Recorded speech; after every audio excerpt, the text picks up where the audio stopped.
The autumn wind whispered through Pine Creek, rustling dying leaves, as 7-year-old Emma Sullivan wandered just beyond the safety of Willow Path. Her boots crunched softly across brittle foliage, eyes locked on a fiery red maple leaf dancing just past the rusted "No Trespassing" sign that marked the boundary of the abandoned Miller farm. She shouldn't have gone that far, but the quiet of the woods, the hunger to feel normal, had lured her. Then she heard it. A low, broken whimper, not a bark, not a growl, just pain. The sound rooted her in place, her breath catching. It was the sound of something hurting, not threatening, not yet. Heart pounding, she pushed through brambles, ignoring the way thorns caught her sleeves. And then she saw him. A massive German shepherd, limbs tangled in rusted barbed wire, lay motionless among fallen branches. His coat, a patchwork of black and tan, was soaked in blood and mud. One leg bent unnaturally in the trap of twisted metal. His amber eyes flickered open and met hers. Emma froze. Her body remembered teeth, the pain of another dog long ago. The scars on her arm tingled, her knees locked. Run, her mind screamed, but something in the dog's gaze made her pause. There was no menace, just fatigue, resignation, a depth of pain that seemed to echo her own. I'll get help," she whispered, taking one slow step back, then another. The shepherd didn't move, just watched her retreat with silent trust. She ran. At home, Emma burst into the yard, stumbling through words. Dog hurt, barbed wire, bleeding dad. Michael Sullivan looked up from the porch steps he was fixing. His face tensed. "Did it try to bite you?" "No," Emma said firmly, surprising herself. "He needs help." Michael hesitated, but something in her voice, a flicker of the old Emma, shifted something in him. "Stay in the truck when we get there." When they found the dog again, Michael took one long look and muttered, "Military, K9 unit. Probably abandoned." The dog didn't growl. He just lay there, silent, dignified, as Michael examined the trap. Emma stepped out of the truck, trembling, but determined. "He's scared. Like me," she said softly. "Maybe that helps." And somehow, it did. Michael's hands worked with quiet urgency, snipping through wire, while muttering calm reassurances to the dog. "Easy, soldier. I'm not here to hurt you." The shepherd's ears twitched with recognition, not fear. Emma knelt several feet away, keeping her distance but never breaking eye contact. "It's okay," she murmured, voice steadier than it had been in months. "My dad's going to help you." The wire finally gave, with a metallic snap. The shepherd tried to rise, but his leg buckled, sending him into a heap with a soft yelp. Emma's breath caught. Without thinking, she shrugged off her jacket, her safety blanket, and laid it gently over his trembling body. "We can't leave him." Michael blinked, surprised. That jacket hadn't left her side since the dog attack. Now she was offering it to a stranger with fur and fangs. Something in him shifted again. "We'll take him to Silver Ridge. The vet there's open weekends." Together they lifted the wounded shepherd into the truck bed. As they did, Emma's hand grazed his head, her first voluntary touch since the accident. His eyes met hers, wounded soldier to frightened child, and something passed between them. Not words, something deeper. At the clinic, Dr. Peterson's brow furrowed as she examined the dog. Barbed wire injuries, severe dehydration, microchipped too, definitely military. She scanned the chip. Designation K97421, name Rex, Special Ops, handler info, classified. Emma stepped closer. "Rex," she whispered, testing the name. The dog stirred. "He'll need surgery," the vet said. "It's serious, but he's tough and smart." Michael pulled Dr. Peterson aside. "We can't afford extensive treatment." Emma's voice cut through, trembling but fierce. "I'll use my birthday money. Please, Dad." The room fell silent. Finally, Dr. Peterson spoke.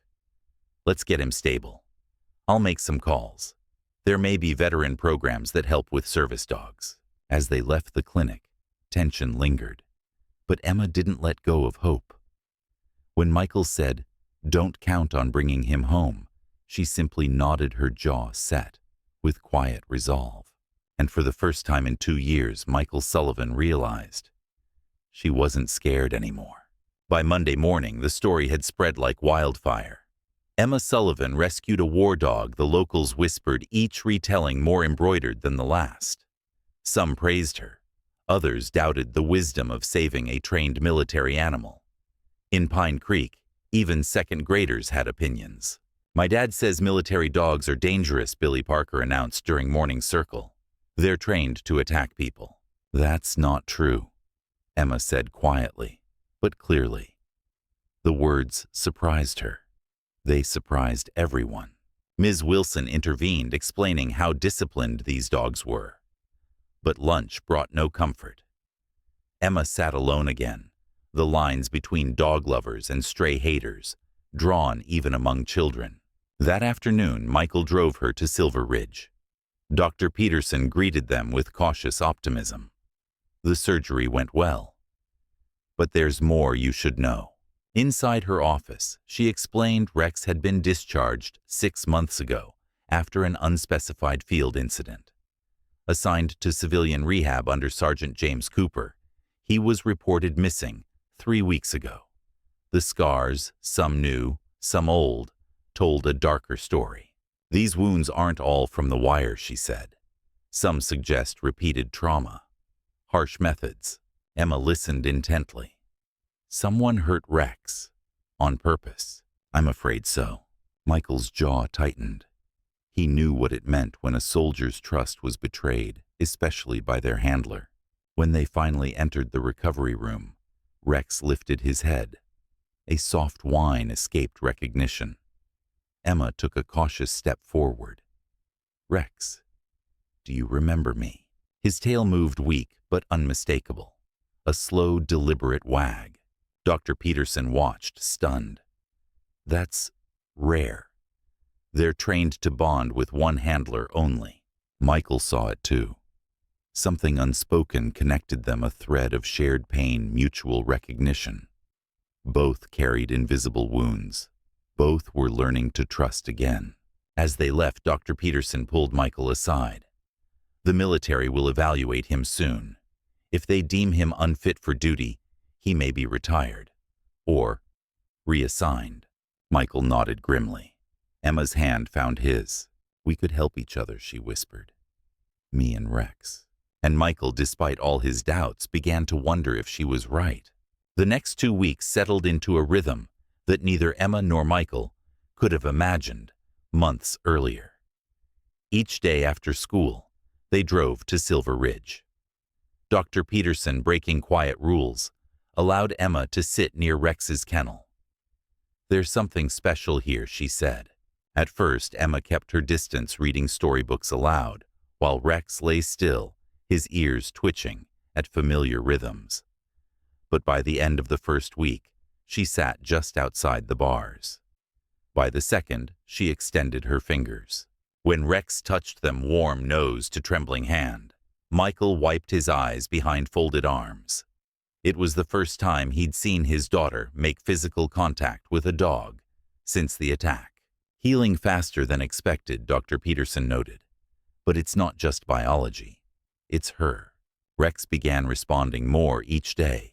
When she entered, his ears perked. When she spoke, his head tilted. He watched her with an attentiveness reserved for trusted handlers. She began bringing new books, adventure stories about brave dogs. Each tale became a step in their quiet ritual of mutual rehabilitation.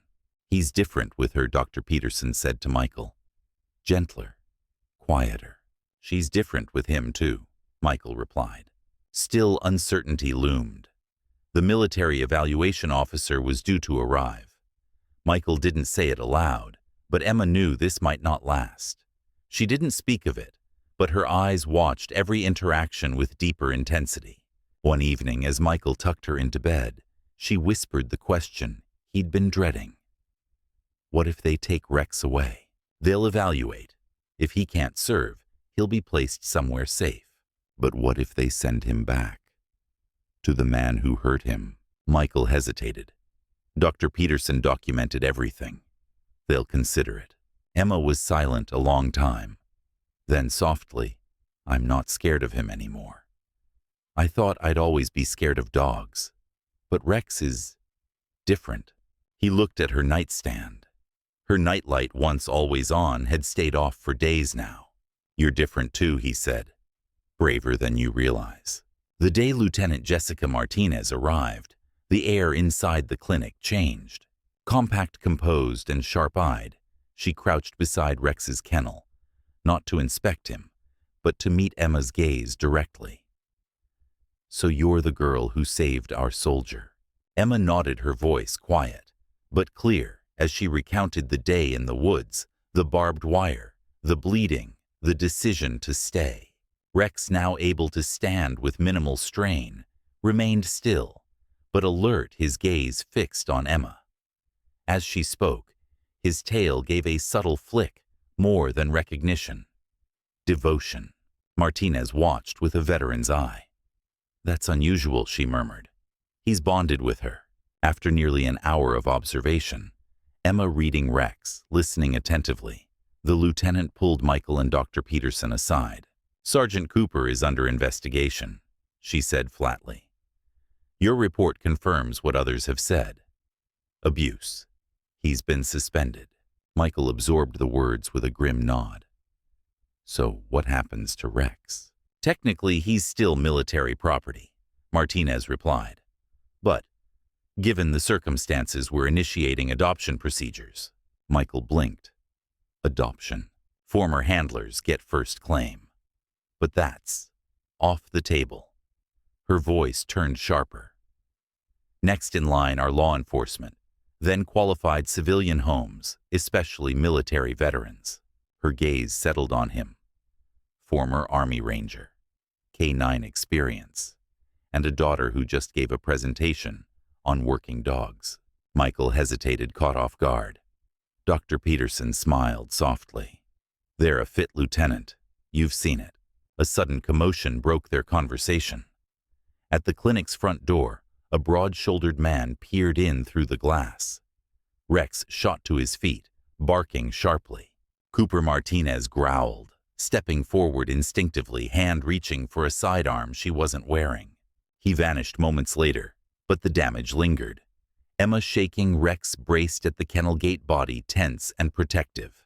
He came by yesterday, Dr. Peterson admitted. I told him Rex was gone. Martinez exhaled hard.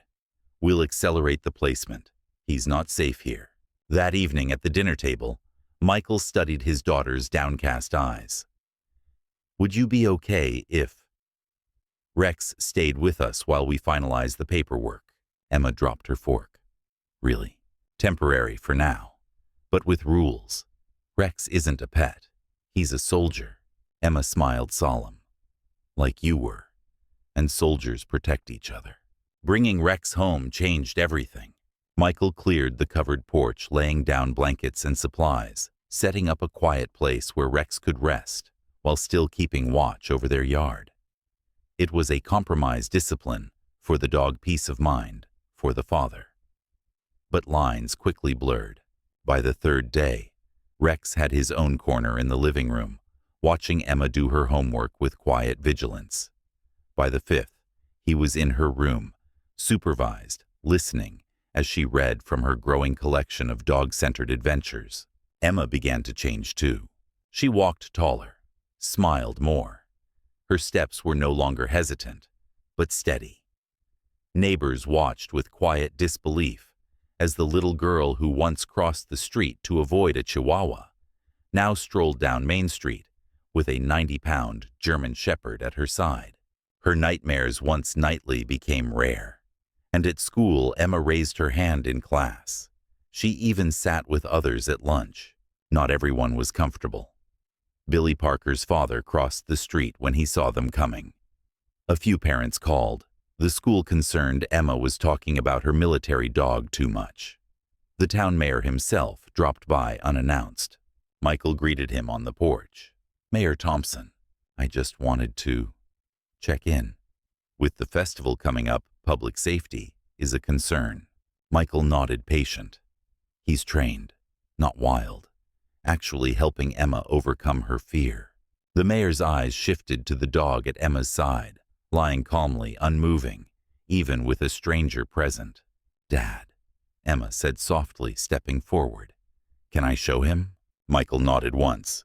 Emma turned to Rex. "Find my backpack." With steady purpose, Rex trotted to the hallway closet and returned with the bag in his jaws, placing it gently into her hands. "We practice every day," she said. "It helps his leg heal and keeps his training sharp." Thompson looked both impressed and skeptical. Perhaps a demonstration. At the next council meeting, word of the mayor's suggestion spread quickly. Ms. Wilson, ever the bridge between school and community, invited Emma to present first to her class. "Educational purposes," she explained. "The kids could learn a lot." Emma said yes. For the first time since her mother's death, she was excited about something. Really excited. The morning of the school presentation dawned gray and tense. Emma barely touched her breakfast, nervously flipping through her index cards. Rex stayed close, nuzzling her hand, when her breath quickened. "You don't have to do this," Michael offered gently. "We can reschedule." Emma shook her head.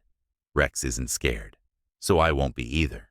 The classroom fell silent as she entered Rex at her side, in his working vest, healing leg. Steady. Desks were arranged in a semicircle, Ms. Wilson standing nearby, her smile wide but reassuring. Emma began. "This is Rex. He was a military dog. Now, he helps me be brave again." For 15 minutes, the quiet girl who had once trembled at the sound of barking told her story, how she found him, how they healed together. She demonstrated his commands, answered questions. Even when Billy Parker raised his hand and asked if Rex could still attack, Emma didn't flinch. "He only follows his handler. That's my dad, and he'd never hurt anyone unless we were in danger." Applause erupted. Rex sat calmly, receiving head pats like a seasoned ambassador. From the back of the classroom, Michael watched with something he hadn't felt in years' pride. Lieutenant Martinez, attending in uniform, whispered, "I think we've found Rex's new mission." And it seemed true. Michael, Emma, and Rex walked back to the car through the quiet streets of Pine Creek, not as a family broken by fear, but as something slowly mending. But nature had other plans. Spring thaw came with relentless rain. Warm temperatures melted the snowpack fast, and the Pine Creek it was named after began to rise. Michael listened to the weather radio while packing supplies. He'd grown up here, knew the signs. This was different. Emma grabbed Rex's meds for the emergency bag he called. Since the adoption became official 3 weeks ago, routines had formed. Rex's limp had improved, though Dr. Peterson said it would never disappear completely. But his presence had made them all stronger. Emma moved with quiet assurance now. The phone rang. School was canceled for 2 days. Then Ms. Anderson from the animal shelter called. She needed help moving animals to higher ground. Michael hesitated. Her shelter sat in a low-lying flood zone. "We'll drop supplies at the community center first. Then we'll check on her if the roads are safe." The community center bustled with nervous energy. Cots lined the gym floor. Volunteers sorted blankets and flashlights. Mayor Thompson, face-drawn, directed efforts with rare urgency. "Situation upstream's deteriorating," he told Michael. "Mandatory evacuations now include your neighborhood. Anderson's shelter already underwater. Emergency teams are on site." Emma gasped. "The animal's dad, we have to help." "The roads to that sector are closed," the mayor said firmly. "Only official vehicles." Michael knelt beside his daughter. "We'll help here." That matters too. Emma nodded slowly, but Rex grew tense beside her, ears forward, body tight. A woman burst into the room, Ms. Wilson, Emma's teacher. Has anyone seen Billy Parker? His mom's here, but he didn't come with the other students. Michael's stomach dropped. Billy had been talking all week about his fort near the creek, dangerously close to the shelter. Before he could say anything, radios crackled. The upper dam was weakening. Evacuation orders expanded. Chaos rippled through the crowd. Michael turned. Emma and Rex were gone. Heart racing, he scanned the room, finding her beside Ms. Wilson. Speaking fast, Rex pressed to her leg. Billy's fort, it's by the shelter, Emma said. He might be there. Ms. Wilson nodded grimly. I told rescue crews, but they're overwhelmed. Michael looked toward the windows. Rain now poured in silver sheets. The decision formed instantly, military clear. I'll check the area. I know it well. I'm coming too, Emma said, eyes fierce. Rex can help. He's trained. Michael hesitated, then nodded. Stay with me at all times. Rex stays on lead. We check. We return fast. They slipped out during a volunteer shift change. Michael signed out, but left their destination vague. His truck, high clearance and sturdy, pushed through flooded roads. As they neared the shelter, emergency crews dotted the high ground, guiding cages and carriers into vans. The shelter itself sat half-submerged water, licking at its foundation. We'll check the ridge behind it, Michael said. Best spot for a hidden fort. Rex was already alert, nose twitching. Michael clipped a long lead to his vest and handed Emma the loop. If he alerts, tell me. Together they moved through drenched grass and trembling trees, calling Billy's name into the roaring wind. The ground squelched beneath their boots, sodden and unstable. Rain slowed to a drizzle, but the creek's roar grew louder with every step. Billy, Emma shouted. It's Emma Sullivan. Are you out here? Rex froze. His ears snapped forward. A single sharp bark, his trained alert. There, Michael said, eyes narrowing on a small grove of trees. They moved fast branches, slapping against them, until a crude structure came into view. Plywood walls, tarps, and salvaged lumber. Billy's fort. Inside, a faint cry. The doors jammed. Billy sobbed. Water's coming in. Back away from the door, Michael ordered. A few hard kicks shattered the warped plywood. There he was, soaked, trembling, and wild-eyed. You came. With your dog, Billy whispered, staring at Rex. He helped us find you, Emma said, steadying the lead as Michael scooped Billy into his arms. But then the world shifted. A deep crack echoed from upstream. Sirens wailed. Michael stiffened. The dam. The rumble grew. The creek had become a river, and it was coming. We won't make the truck, he muttered. Climb. They scrambled toward the nearest tree, an old oak with low branches. Michael boosted Billy first, then turned for Emma. She wasn't there. Emma! He shouted, scanning frantically. 20 yards away, she struggled to hold Rex's lead. The dog pulled hard toward the shelter, toward something in the water. Michael squinted, then saw it. Ms. Anderson, trapped on the roof, waving frantically. Rex had seen her. Emma's face twisted with indecision. Father's orders versus the dog's instinct. But before Michael could move, something else emerged from the tree line. A man. Sergeant James Cooper, Rex's former handler. Rain dripped from his broad frame, eyes locked on the shepherd. Rex, he barked. Heel. Rex froze. Obedience reflex slammed into memory. Muscles taut. Eyes wide. Emma clutched the leash. No. Let go, kid, Cooper shouted. He's military property. Michael's voice sliced through the chaos. Emma, bring Rex. Now, that broke the spell. Rex turned. With a sharp tug, he pulled Emma toward Michael, away from Cooper, away from the water. Loyalty over programming. Rex. That's an order. Cooper screamed, stepping forward, and the ground beneath him gave way. In an instant, he vanished into the torrent. Dad, Emma screamed, pointing to the spot where Cooper had disappeared. The floodwaters surged, hungry and fast. Without hesitation, Michael thrust Emma's hand to the oak's lowest branch. "Climb." "Rex up," he commanded. The shepherd obeyed, scrambling upward despite his injured leg. Emma followed her earlier tree-climbing games, now a desperate reality. Michael turned and ran toward the churning current. He spotted Cooper barely 20 yards downstream, thrashing against debris. Without thinking, Michael plunged forward, reaching with a broken branch. After 10 seconds, Cooper grabbed hold, sputtering and coughing as Michael hauled him to safety. They collapsed at the tree's base, just as another surge tore through the land. Ms. Anderson's shelter cracked, groaned, and vanished beneath the flood. From the branches above, Emma's voice called out, "Ms. Anderson." A rescue boat appeared through the mist and rain. On board, Ms. Anderson, alive, soaked, clutching a pet carrier with her 3-legged cat. Somehow the crews had found her, just in time.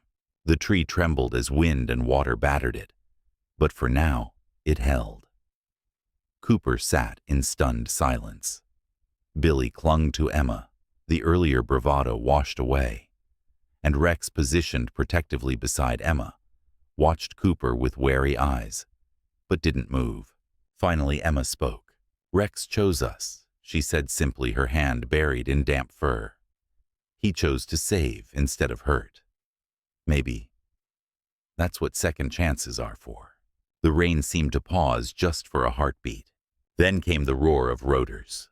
A rescue helicopter emerged from the dark, its spotlight sweeping across the flood-ravaged landscape. Within minutes, a paramedic was lowered by cable, assessing the group. "Dog goes with the girl," Michael insisted as the man hesitated. "He's a service animal." It wasn't official, but no one argued. Emma was lifted first, Rex in her arms. As they rose into the air, Michael saw something flicker across Cooper's face. Not defiance. Something more tangled: regret, grief, loss. "You didn't have to save me," Cooper said quietly, soaked and shivering. "After what I did." Michael didn't flinch. "He's not my dog," he replied. "He chose my daughter. And I didn't save you for your sake." The cable lowered again. It was time to go home. The community center had transformed into a full-scale shelter. Cots lined the gym. Blankets were handed out in haste. Medical teams moved briskly, sorting evacuees by need. Emma sat wrapped in a thermal blanket, refusing to leave Rex's side. "He needs to stay with her," Dr. Peterson told the nurse firmly. "He's part of her therapy now." Rex lay still, head on Emma's lap, his body trembling not from fear, but from pain. Michael arrived moments later, limping but intact. Emma's face lit up when she saw him. "Dad." "Is Billy okay, Ms. Anderson?" "They're both safe," Michael said softly. "She's helping with the animals already." But his eyes were on Rex. Something was wrong. The dog was too still, too quiet. "He's in pain."